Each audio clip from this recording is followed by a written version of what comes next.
Again, I brought here Donald Garvelmann, and we will pay homage to Chopin as other people have. And Donald, thank you so much for preparing this. I know that you've had much editorial work with Music Treasure Publications, which you are at all times projecting your manuscripts that have not been in print for years. What are you working on? Well, there's some continuation along the lines of neglected romantic piano concertos. And that's your specialty, of course. 19th century forgotten people, semi-forgotten people too, such as Hermann Goetz, that lovely piano concerto, and also his complete piano solo and the duet sonata. Do you know that sonata for four hands? No, I don't. Marvelous piece. You mean to tell me the Goetz piano concerto is not easily obtainable? Oh, no, that's been out of print since before the turn of the century, absolutely. And of course it's recorded now on two labels, I think. Right. But it's a lovely work. I was just reading Paul Klee's diaries, and you know he was a violinist as well as a great painter. And he had just, in wherever I was in his diary, he had just completed that evening performing the Goetz concerto. I don't remember the pianist. Oh, that's very interesting. Well, of course, they were both Swiss, and maybe there's a little chauvinism there, but there's certainly chauvinism with me because I love the piece. I really do. I know you love his music, and I admire your program notes on the large-scale Genesis release with Ruiz. I know you worked very hard on those because there was not much material on him until, I think, your notes.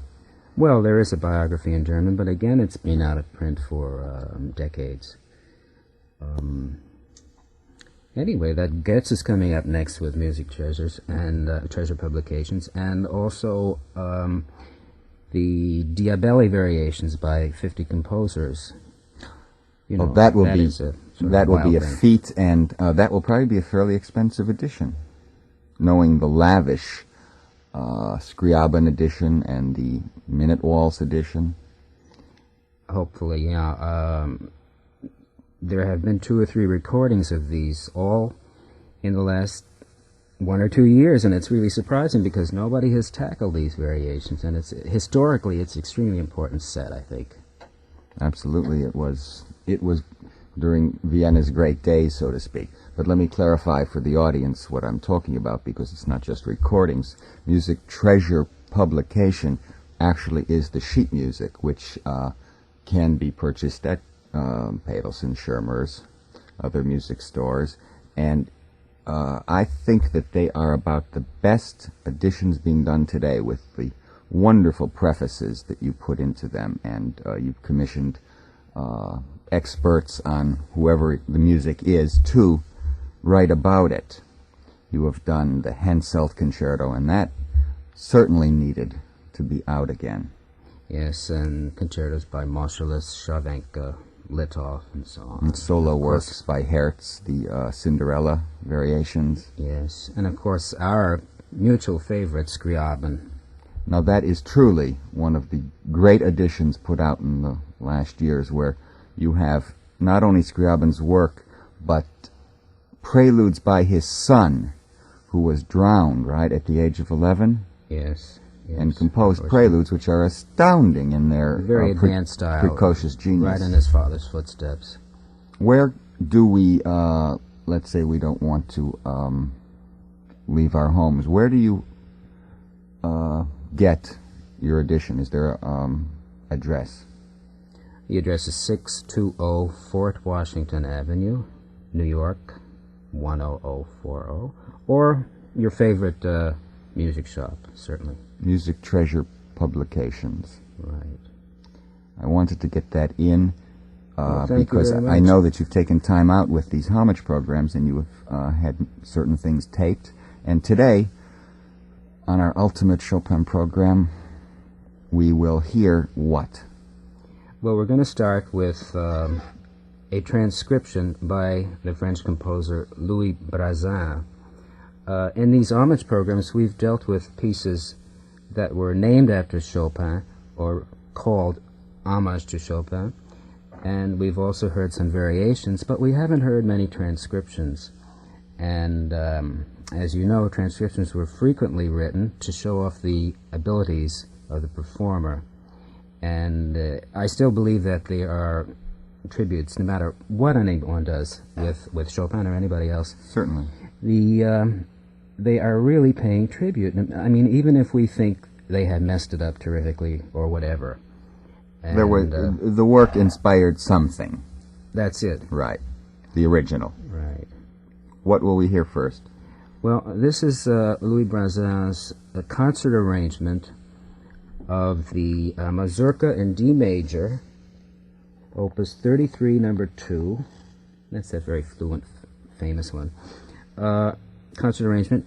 Brazin rearranges it in C major, throws the tune mostly in the left hand, has several kinds of glissandos and double thirds and octaves and chordal glissandos and so on. It's kind of interesting, I think. Let's hear it. Who is the pianist? David Bradshaw.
Just listen to Louis Brazin's concert arrangement of the Chopin D major Mazurka, played by David Bradshaw. And quite a performance. Yes. He has swing. We heard him last program in the Kalkbrenner. Yes. What's next for Chopin tribute?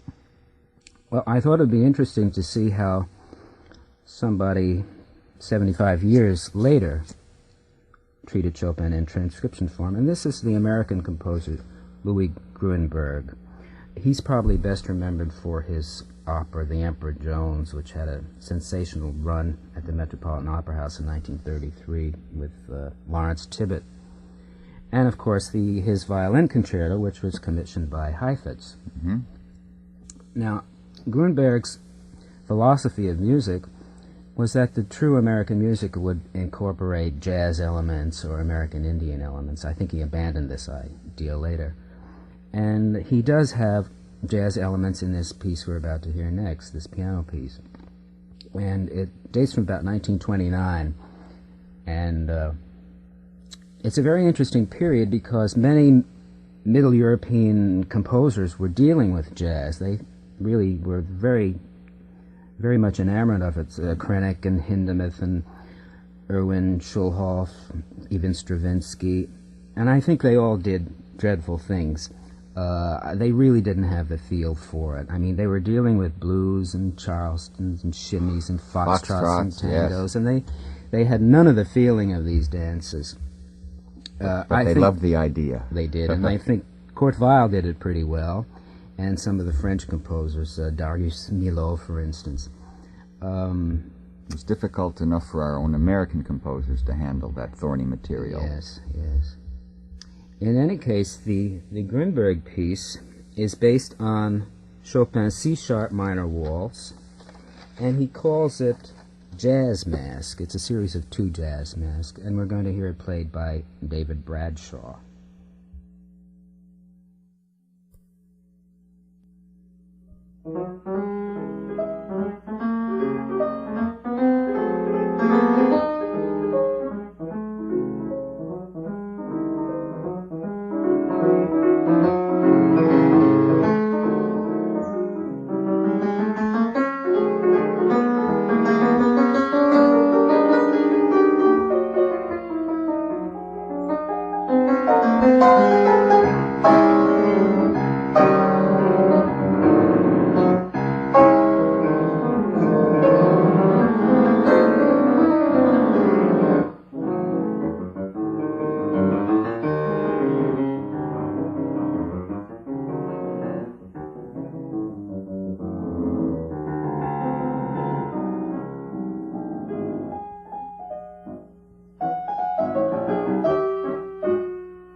our Chopin tribute, composers who have been inspired by the work of Chopin. We heard Jazz Masks by Louis Grunberg with David Bradshaw, pianist. Right. I think we ought to mention who he is for people who don't know, although he's a very well-known piano pedagogue in New York, and he has especially interesting lecture recital classes that begin every July. Most of all, he's working on a book that should be very important, dealing with style and form and performance for the pianist. Well, I would be interested in that book. Now, do you think that Chopin would have been pleased with the programs in homage to him, knowing that he detested almost all music but Mozart and Bach? I think not. But we're doing them anyway. Yes. And of course no one seemed to care when they did it. The point was that he has been one of the great inspirational forces of music since his career. Universal. Yes, no boundaries. He is one of those rare composers that appeal to all groups. Well, we know during all the years Chopin has been subjected to the pop field. I mean, we've had pop songs, I'm Always Chasing Rainbows, Till the End of Time, and so on. And I think Eddie Duchin used to use a Chopin nocturne. Sure, the G-flat nocturne. But these are really tributes, these are really homages to Chopin, these attentions to Chopin. Yes, regardless of the musical quality. However, I think Matt now wants to speak to us. Okay. We'll be back with David Dubal and Donald Garvelmann in just a few moments.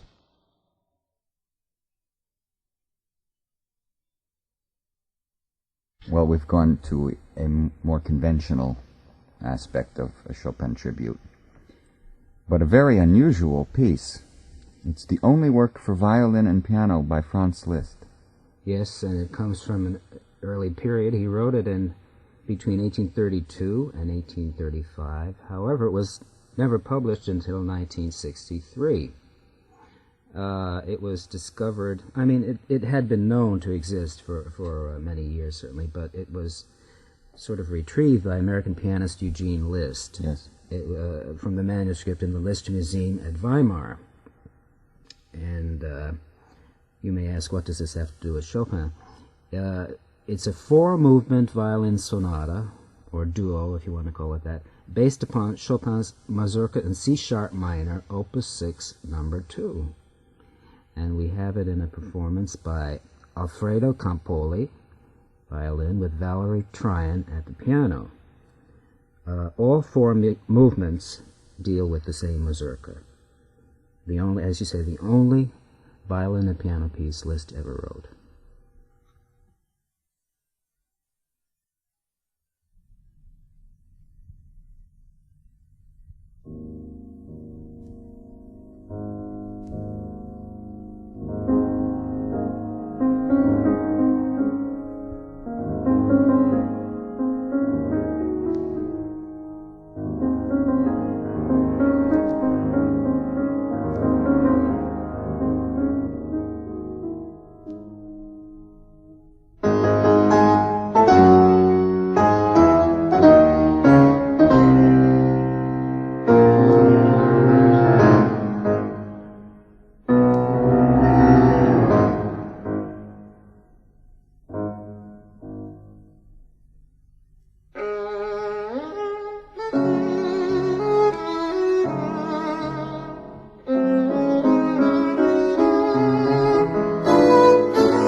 Thank you.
Donald, would you tell us what we heard?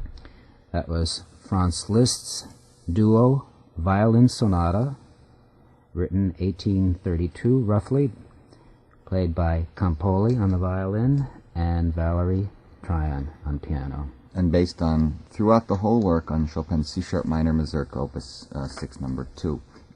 It's a very, very fine piece, and it's Liszt's only work for violin and piano. It's rather interesting, and I think it should probably enter the violinist repertoire. I think it's important work, and I'm astonished by the fact that he's able to use this same tune in so many ways and decorate it with the piano in the way he does, and the exchange between the two instruments is very nice, I think. Structurally it's a fine work, and he's already getting into his thing, so to speak, of the unification of a large work with one theme. Yes. Now you have 2 more tapes here. Would you tell us? Speaking of tape, I'd like to acknowledge with thanks the help in making some of the tape recordings of Mr. Walt Clifford of Nutley, New Jersey, because it's not unusual to find someone who knows how to operate all these highfalutin machines, but someone who has some musical instincts along with it is very nice to encounter. So thanks to Walt Clifford. The next thing I'd like to have you hear is a very old recording by Ephraim Zimbalist. It must come from about 1915 or something like that, playing the Minute Waltz on the violin, of course. And I have found that it's the fastest performance of the Minute Waltz I've ever heard. It's 1 minute 27 seconds. Not that that proof it's going to be good or bad performance or anything, but just but it's close to a minute. Academic fact, yes. Let's hear it.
Bravo Ephraim Zimbalist.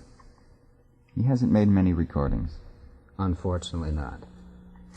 You know, he wrote for piano a homage to Chopin. And I've been promising you that I would get you the music, and I certainly will. Well, thank you. I'm still looking for many homages. There's one written for piano by Lechetisky I haven't turned up yet. Mm-hmm. Ephraim Zimbalist, obviously, like Chopin with this transcription. And we now come to a name I just adore, Amelita Gallicurci. Yes, probably one of the most flexible voices who sang on the great operatic stages of the world, was a marvelous success at the Met in the old days. One of the great draws, yes. Yes. A great Gilda, I think. Yes. She's going to do the Minute Waltz, too, with orchestral accompaniment. It's called Messaggero Amoroso, Love's Messenger. And I'd like to hear your reaction after we hear this. It's a very old recording. Okay.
Coloratura Virtuosity of Amelita Gallicurci.